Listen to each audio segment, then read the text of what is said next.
sa center ng ating connection. So first off is we are going to explain sa pag-power ng Arduino, which is yung power supply ng Arduino ng 5 volts. Makikita natin dito sa gilid. Yung 5 volts na yan, 5 volts pin ng Arduino, isapak natin yan sa plastic rail ng breadboard. Kumbaga ito yung magiging VCC, no? Then connect natin yung ground pin ng Arduino sa negative rail ng breadboard para meron ng positive and ground. So now, i-connect natin lahat ng wire sensor punta sa ating Arduino sa breadboard. So yung VCC pin ng wire sensors natin, i-connect natin yung lahat ng VCC doon sa plastic rail ng breadboard na connected mismo sa Arduino 5 volts. Then mag-iisip natin plastic side, then sa ground pin lahat ng wire sensor, i-connect natin lahat yun. Pwede natin siyang i-series, tapos i-connect natin yung isang jumper wire doon sa may rail na connected sa Arduino ground. So sunod natin is yung output pin ng wire sensor. At syempre ito yung just VCC, ground, and yung output. So i-connect natin isa-isa yung output pin ng wire sensors sa digital input pins ng Arduino. Yung wire sensor 1, ilagay natin yung output pin niya sa P2 ng digital input sa digital pin ng Arduino. Then sa sensor 2, ilagay natin sa P3, yung sensor 3, ilagay natin sa P4, yung sensor 4 naman ilagay natin sa P5. So next is kukonect na natin yung mga LEDs. So yung LED, namely yung unang LED natin is red LED na pang lane 1 natin. Syempre kukonect natin yung long leg, which is yung anode o yung positive, doon sa digital pin 6 ng Arduino. Then yung cathode naman nun, or yung short leg na, is ilalagay natin doon sa isang side para makapitan ng isang resistor, yung designated resistor niya. Then yung resistor na yan, kakabit naman natin yun sa negative rail ng ground sa breadboard. Then ganun din natin ang process sa yellow LED 1 or lane 1. Then yung siya doon sa digital pin 7, yung positive. Yung negative, connect natin sa breadboard, which is may kasama resistor na nakabit sa ground. Then ganoon din sa twin LED lane 1 is positive doon sa digital pin 8 Arduino. Then yung negative leg niya is doon naman sa breadboard, which is may resistor na connect sa rail ng negative sa breadboard.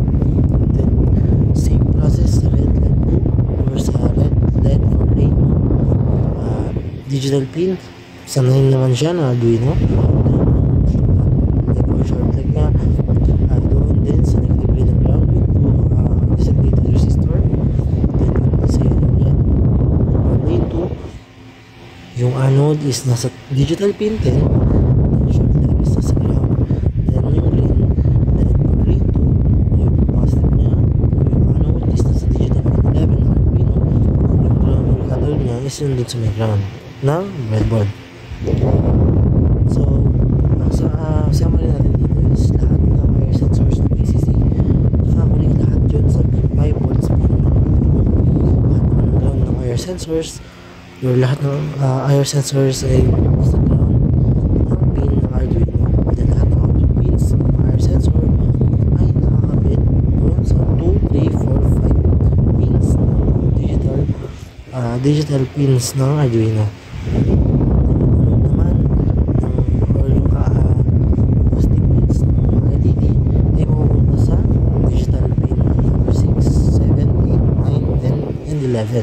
ng Arduino. Then lahat naman ng cathode ng negative pins ng LED ay nandoon sa may ground ng breadboard na mayroon designated na resistor. So yun lamang. So dito po i-explain ko yung how to coding or programming dito sa unang section is yung definitions para sensor and traffic lights. Vision sensor 1, yung IR sensor 2, IR sensor 3, IR sensor 4. Yung IR sensor 1 nakakonect sa digital pin 2 ng Arduino, yung sensor 2 sa 3 digital pin, yung sensor 3 naman nasa digital pin 4, at yung sensor 4 naman nasa digital pin 5. Sa LED naman, meron tayong dalawang red, dalawang yellow, and dalawang green. One for one red is red, one red, red, and one for lane 1 is 6. Yellow LED for lane 1 is 7. Green LED for lane 1 is 8. Red LED for lane 2 is 9. Yellow LED for lane 2 is 10. Green LED for lane 2 is 11. So dito po tayo sa code setup. Dito po yung function ng ating code na gagawin ng Arduino. So yung pin mode natin, lahat ng LED is for outputs. Then i-initialize naman po natin yung our sensors natin as input. So sila yung input, then yung ating LED is yung output. So makikita po natin dito is yung if, else if, and else statement. So kadalin is merong isang statement or if tsaka else. Dito naman sa if statement, kapag nakaulit yung sensor 1 na lane 1, mag-off yung red nito at mag-on naman yung green for 10 seconds. And kapag nag 10 seconds, mag-on naman yung yellow, yung yellow light for 3 seconds at mamatay yung green. Then after 3 seconds, mamatay ito. Magbubukas pa rin, magbubukas na ulit or magre-reset na ulit yung code, which is magbubukas na ulit yung ating red light ng lane 1. While nag-green light po yung lane 1, stop lang po or naka-red light lang po yung lane 2.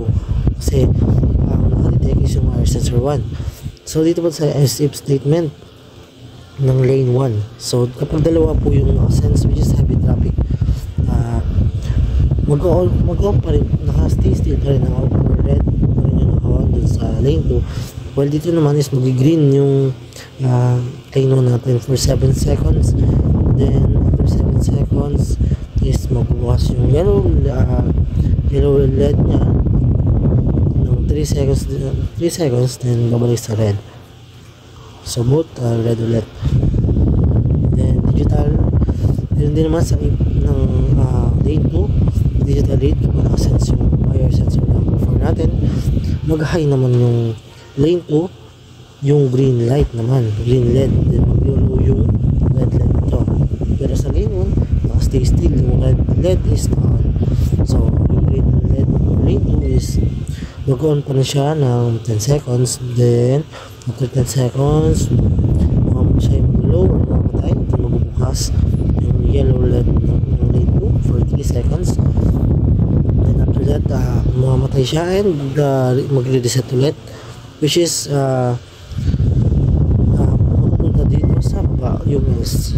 So else if natin is kapag nakadetect yung IR sensor 4 and 3, ganun pa rin, stay still, naka-on yung red LED ng lane 1, then mag-on naman yung green LED ng lane 2 while mag-off yung red LED nito.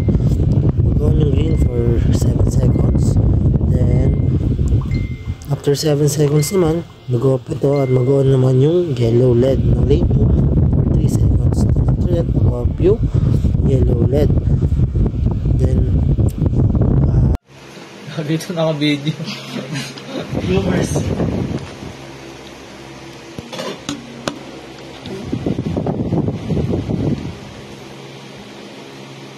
Ano? Ay, gagi. Wala. May ilaw din yung kabila ang putik.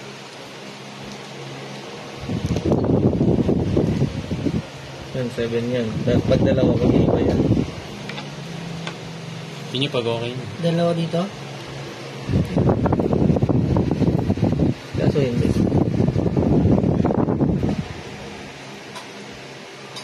Ito hindi. Okay na kanina eh. Ha?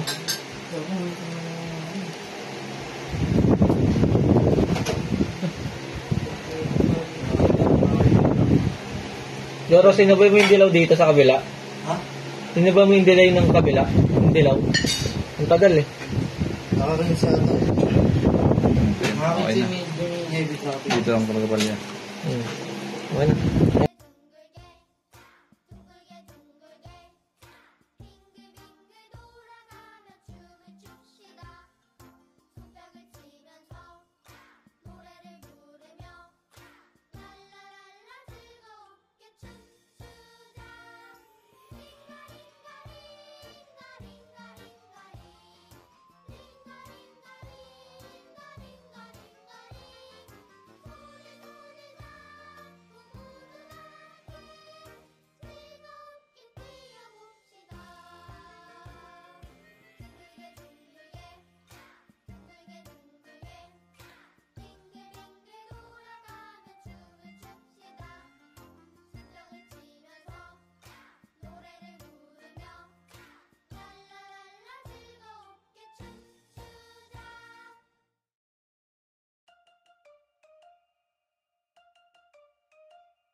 Here in the challenges and solutions we did there, we tested if all the IR sensors were working, and they were working.